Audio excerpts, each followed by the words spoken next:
பாருங்க ஃப்ரெண்ட்ஸ், பனையூர் கல் சேங்கடை ஏறிய கொல்லையை பாருங்கள். சோறு பொங்குற மாதிரி பொங்குது. சுருக்கோலை நம்ம வச்சுருந்தோம். நம்ம இந்த வீடியோ மீனை பார்த்து வீடியோ படத்தை மட்டுமே எடுக்க முடியுதே தவிர வலை வளைக்க முடியாதான். சரியான உயரமாக இது.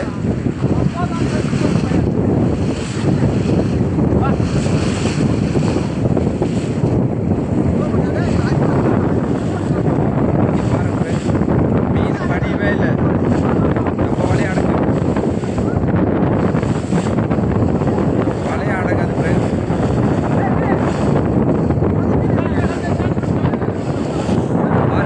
மீன் மேலேயே வருது பாருங்க. நல்லா தெரியுதா பாருங்க. மீன் மேலேயே மேய்ஞ்சின்னு வருது. உங்களுக்கு கிளியராக காமிக்கிறேன் நான் வீடியோவில்.